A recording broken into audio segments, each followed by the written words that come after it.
Today I'm going to talk about borderline personality disorder. And you might be wondering, who the hell is this guy? Who are you to talk about borderline personality disorder? Well, let me share with you a story. Once upon a time, there was a girl. 10 years ago, cast your mind back. She was diagnosed with something they call here in the UK, emotionally unstable personality disorder. 8 years later, diagnosed with ADHD. That little girl was me. I also then went and studied a master's and became a psychotherapist so that I could support people who were going through things that I've experienced. I've been qualified for 3 years, practicing for 3 years, and I really, really love doing what I do. However, I'm really aware that a lot of people have maybe a skewed understanding of borderline personality disorder. As someone who has personal experience and professional experience with it, I feel like I might be one of the voices that might be able to clarify, hopefully try and break down some of the stigmas that continue to be around it, because I've experienced it for a really long time. When I was diagnosed, when I was 18, I remember thinking, oh my God, not this one.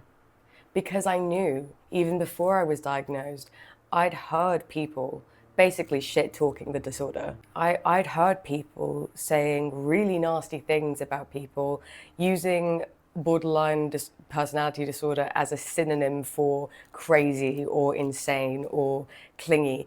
And I remember my stomach just sinking and being like, oh, because I'd internalized this understanding of it. It was the only understanding I'd had. Then I did a year of dialectical behavior therapy, which I found really, really helpful. I mean, it was a game changer. And the only bit of advice I would have to say to anyone who is considering doing DBT or wants to look into it is it will only work if you are open to it working. And that's the same with any therapy. There is no point in doing it for anyone but yourself, because you need to be motivated to heal, because it's hard.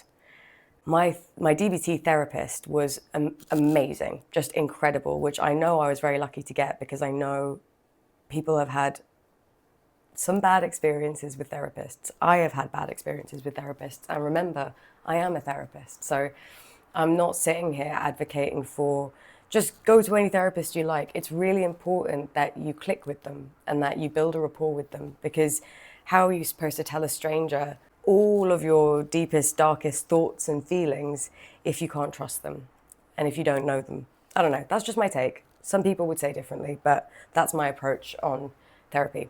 But she was so good. My therapist was so good that I was inspired to go and become a therapist myself. I remember one of the things that she did that really touched my heart was I was telling her a story of something that had happened to me, and she teared up a bit. And it wasn't like, she wasn't sobbing. She wasn't like, oh my God, this is, what, how could this happen? But she was more like, just a little teary-eyed. And I was like, oh my God, are you okay? She was like, yeah, no, I'm okay, but this is hard. I'm sorry you had to go through that. It's a sad story. And it was like one of the most validating things anyone had said to me. And I remember being like, wow, it's nice for someone to believe me, to understand me, and to, I suppose at that moment, see me. Yeah, then I was obviously diagnosed with ADHD, which I think it's not always comorbid. You don't always get people who are diagnosed with BPD that are diagnosed with ADHD, but it is common to have comorbidities like this.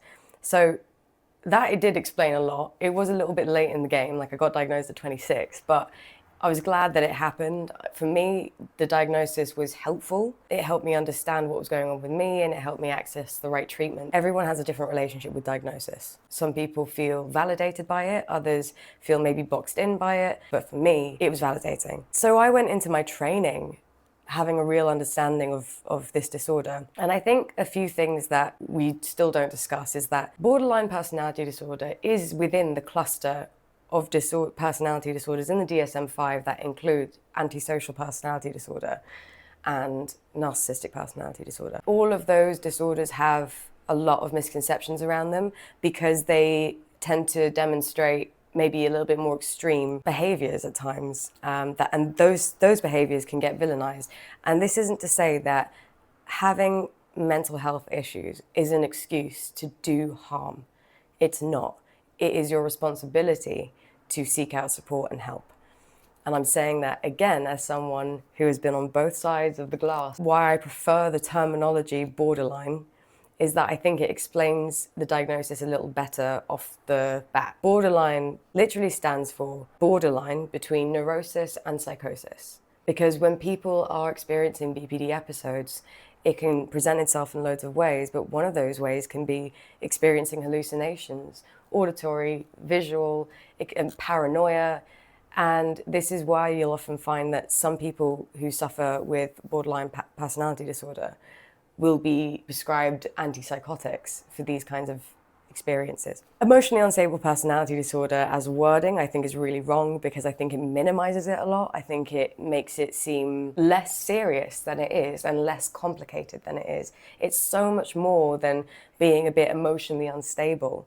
It's being so dysregulated and not being able to regulate again, and suffering chronically with these emotional highs and lows that are very difficult to manage internally and cope with. It's very minimizing, and so I don't like that name, and I would advocate for it being changed. But it's still a very new diagnosis, and research-wise, there isn't a lot of proper research. There is some, but there isn't compared to other diagnoses such as ADHD, which has tons and tons and tons of research and evidence. My lived experience is a sort of qualitative experience because I'm also a professional. I use my experiences to support others. So this is, I suppose, just an introduction to why I'll be talking about borderline personality disorder. It won't be my only content, but it will be here because I think it's really important, and I think that in this discussion, my voice matters here. So I want to utilize that. And yes, I'm just building a platform, but I'd like to be able to support others who are experiencing borderline personality disorder, families, partners, because it's difficult for everyone. We know that. That's been, made clear. It's not just hard for the person suffering with this, but it's also difficult for the family members and the partners and the relationships, because that is part of the disorder. So I would also like to make some videos to support and educate those who have loved ones suffering with this disorder too, and maybe some things that you can do. So yeah, but if you have any questions, please don't hesitate to drop them in the comments. And if you like this video, please don't forget to like it.